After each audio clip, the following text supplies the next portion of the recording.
మీ మోకాల నొప్పులకు ఎటువంటి సర్జరీ లేకుండా ఎపియాన్ పెయిన్ క్లినిక్ అందిస్తున్న అత్యాధునిక చికిత్స. నమస్తే, వెల్కమ్ టు సుమన్ టీవీ. నేను మీ స్వాతి.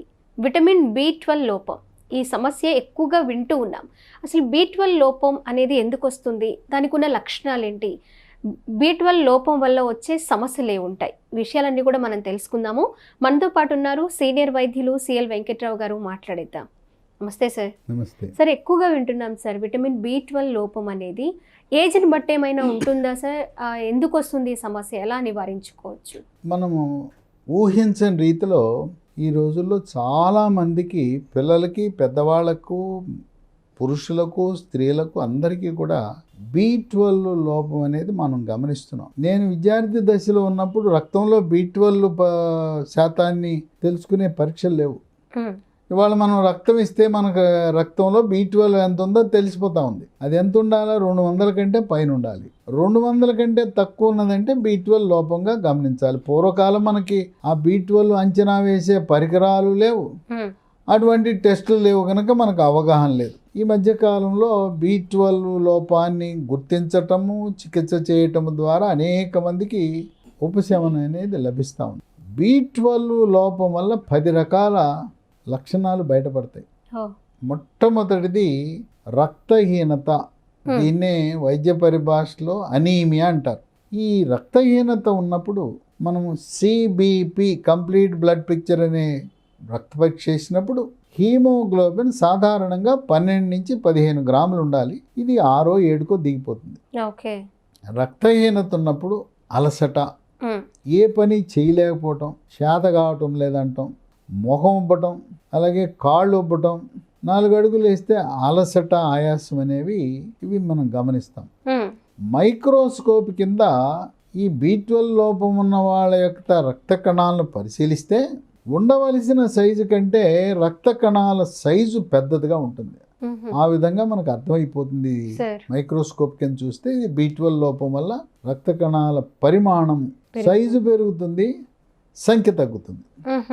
ఇక 2, దీని ప్రభావము మెదడు మీద కూడా పడుతుంది. ఇవాళ రకరకాల సమస్యల వల్ల, కుటుంబ సమస్యలు, భార్యాభర్తల మధ్య సమస్యలు, పిల్లలైతే ఒక పక్క ఇంట్లో ఉంటే తల్లిదండ్రుల సతాయింపు, చదువు, అటు స్కూల్కి వెళ్తే, కార్పొరేట్ స్కూల్కి వెళ్తే వాళ్ళ ఒత్తిడి, వీటి వల్ల కొంత మానసిక పరిస్థితి, కుంగుబాటు, డిప్రెషను, టెన్షను, కోపతాపాలు, చిరాకు, పరాకు, గందరగోళం ఇవన్నీ పెరిగిపోయినాయి.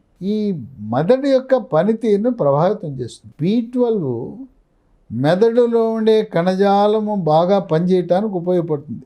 తర్వాత దీని ప్రభావం జ్ఞాపక శక్తి మీద కూడా పడుతుంది. B12 లోపం ఉన్నప్పుడు మనం ఎన్ని గంటలు చదివినా ఆ పిల్లలకు గుర్తుండదు.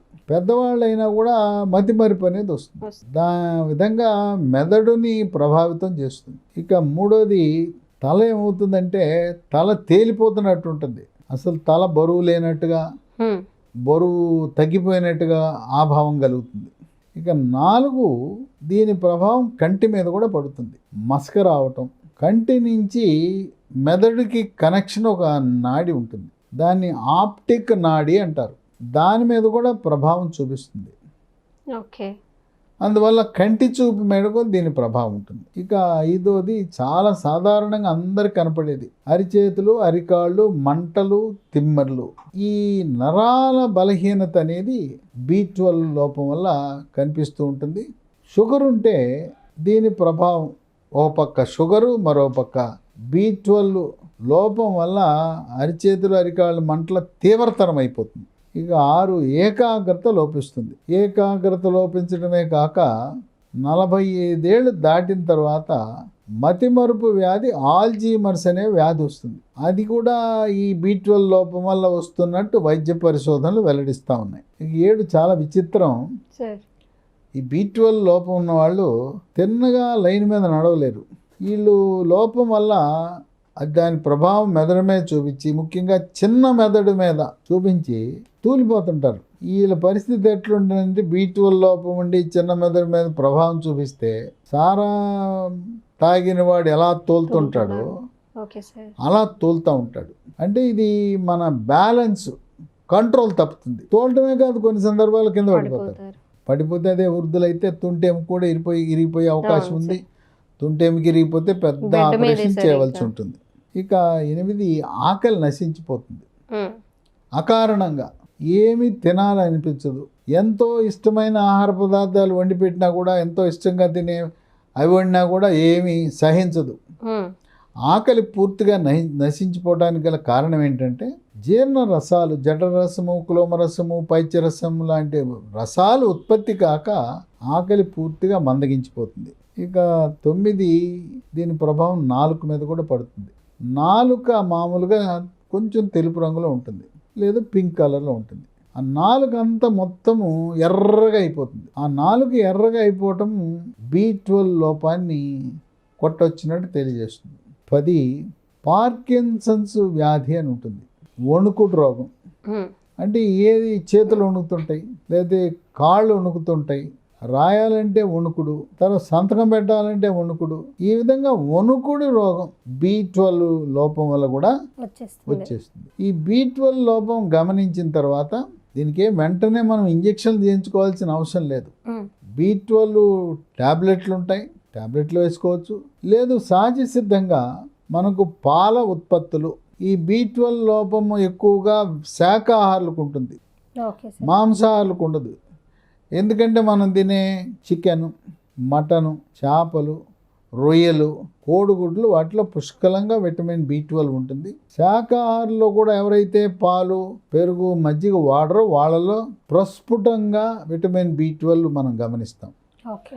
కనుక ఆహారము ద్వారా, పాల ఉత్పత్తులు, మాంసాహారము ద్వారా, మాంసాహారం అలవాటు ఉంటే మాంసాహారం ద్వారా ఈ విటమిన్ B12 ఇస్తే సరిపోతుంది. ఉమ్, తర్వాత న్యూరోబయాన్ 4 చాలామంది సొంత వైద్యం చేస్తుంటారు. మందుల షాప్కి వెళ్తారు, న్యూరోబయాన్ ట్యాబ్లెట్, న్యూరోబయాన్ 4 అని వాడుతుంటారు. దాంట్లో B1, B6, B1 అంటే థైమిన్, B6 అంటే పైరిడాక్సిన్, B12 అంటే కోబాలమిన్. ఈ 3 కూడా ఉంటాయి. ఉమ్, కనుక ఆ 3 కంటే కూడా కోబాలమిన్ అధికంగా ఉండే ట్యాబ్లెట్లో గొట్టాలో వాడటం మంచిది. తొందరపడి B12 ఇంజెక్షన్లు తీసుకోవాల్సిన అవసరం లేదు. B12 ఇంజెక్షన్ ఇస్తే నొప్పి ఎక్కువగా ఉంటుంది. కనుక మన శరీరము B12 లోపానికి అలవాటు పడి ఉంటుంది కనుక ట్యాబ్లెట్ల ద్వారా, అలాగే మన ఆహార పదార్థాల ద్వారా B12 లోపాన్ని మనం సవరించుకునే అవకాశం ఉన్నది. కనుక ఈ లక్షణాలు, ఈ 10 లక్షణాల్లో ఏది ఉన్నా అనుమానం వస్తే B12 రక్త పరీక్ష చేయమని. ఆ విధంగా B12 గురించి పట్టణాలలో బాగా అవగాహన వచ్చింది. ఇంకా గ్రామీణ వాసులకు B12 గురించి అవగాహన రావాల్సిన అవసరం ఉంది.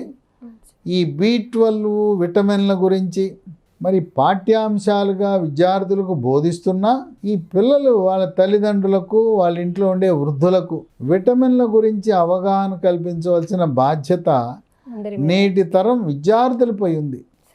B12 లోపం అనేది ఈ రోజుల్లో చాలా ఎక్కువ మందిలో, అనూహ్యంగా ఎక్కువ మందిలో గమనించడం అనేది విశేషం. అవును sir. Thank you so much.